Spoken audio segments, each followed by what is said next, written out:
Load error. Here is what one of its British promoters says: CashFX has always paid a daily return of between 2% and 3%, which is capped at 15% passive income each week. This is from trading which is done on your behalf. You can literally set it up and forget it. If this were true, you might expect CashFX to be shouting from the rooftops, but no such figures appear on its website.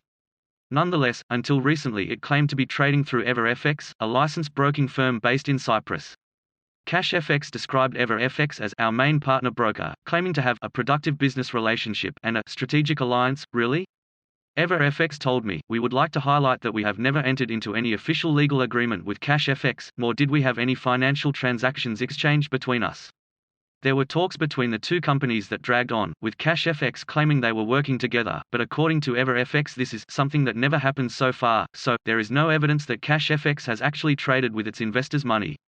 Its website offers a range of pretty expensive manuals about forex trading, but investors' returns seem to come from recruiting even more investors. Despite this, Richard Maud, one of its most active recruiters in Britain, holds the title of president in CashFX, and in a YouTube presentation he describes ErrorFX as CashFX's partner broker.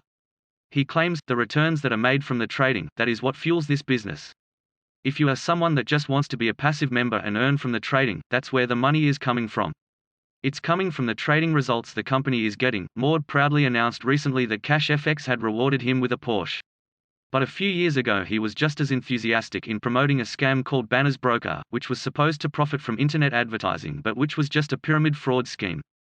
Its organizers in Canada were convicted and jailed. I invited comments from CashFX and its promoter Richard Maud, particularly on whatever FX told me.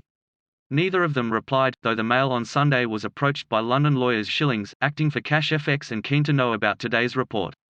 If CashFX really were operating a forex investment scheme in Britain, it would need to be authorized by the Financial Conduct Authority, and it is not. The FCA has posted a website warning, telling investors to be especially wary of dealing with this unauthorized firm. Forex trading without authorization is a criminal offense, so I asked the city watchdog whether it had taken any action against CashFX or its promoters. It refused to say, which I take to mean, no, we haven't. One day the FCA will learn that its investor protection duties should involve something more than a message on the internet, but I am not holding my breath. Scottish Power has been issuing bills since then but froze further action because you were pressing the company with complaints. By last January, you owed £6,199. Staff at the utility company told me, we recently rebilled Ms. S on a cheaper tariff, which reduced her outstanding balance by almost £1,000, and we have encouraged her to apply to our hardship fund. If eligible, this could help significantly reduce the balance even further. In short, Scottish Power spotted you could have been on a cheaper tariff, voluntarily applied this, backdated it, and cut your debt by over £900. It has also offered £75 as a goodwill payment for getting things wrong in the first place, but the blunt fact is that you did use the gas, and although I believe you would like me to demand that Scottish Power write off the debt completely, I do not think that would be justified. Your own bank statements would have shown you were paying nothing for your gas, and your bills were put right 4 years ago.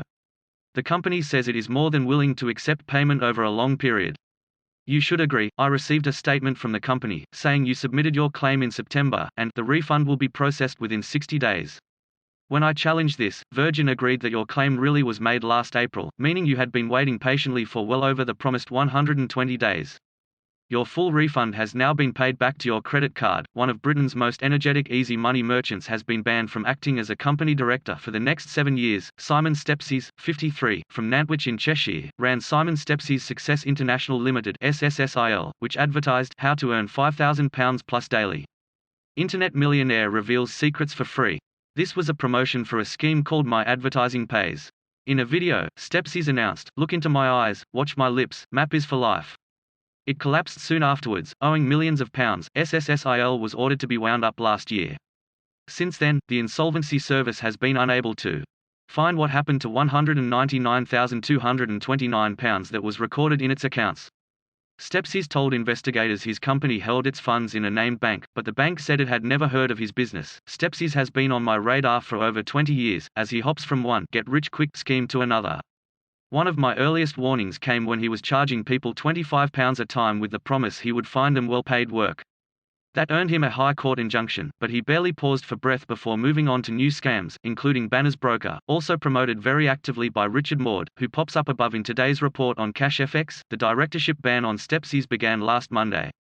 Will it put a stop to his rip-offs? Time will tell, but I am not optimistic.